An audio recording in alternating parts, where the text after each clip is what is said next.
சத்தியமா இப்படி ஒரு வீடியோ லைவ் வரக்கூடாது அப்படின்னு நான் நினச்சிட்டு இருந்தேன். இப்படி ஒரு லைவுக்கு நான் வந்துட்டேன்.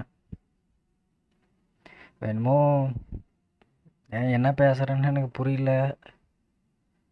இது என்னோட சேனலோட ஒரு கடைசி ஒரு லாஸ்ட் மூமெண்ட் அப்படின்னு கூட சொல்லலாம்.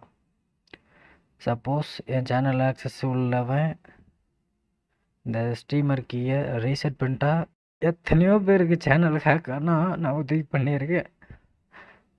எனக்கு உதவி பண்ண யாரும் இல்லை.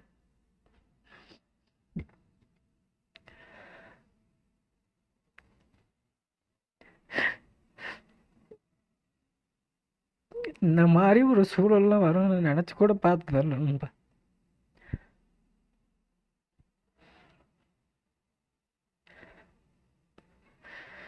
கொலாபரேஷன் ஒரு ப்ரொமோஷன் நம்பி ஓனர் ரோல் பார்த்தீங்கன்னா என்ன மிஸ்யூஸ் பண்ணி ஏமாற்றி வாங்கி இந்த சேனலே என்கிட்ட பறிச்சிட்டாங்க.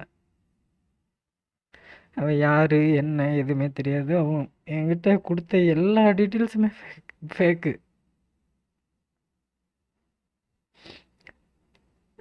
இந்த ஒரு நிலமையில் நான் நானே ஒருத்தனுக்கு சேனல் எடுத்துகிட்டு போ அப்படின்னு சொல்லி கொடுப்பேன் அப்படிங்கிற ஒரு நிலமை எனக்கு வரும்னு நான் நினச்சி கூட பார்க்கல. 6 வருஷம் நண்பா குறி சேர்க்குற மாதிரி ஒவ்வொருத்தராக சேர்த்து இவ்வளோ பெரிய இடத்துக்கு என்ன பயனும் அதை தக்க வச்சுக்கிற தகுதி எனக்கு இல்லை.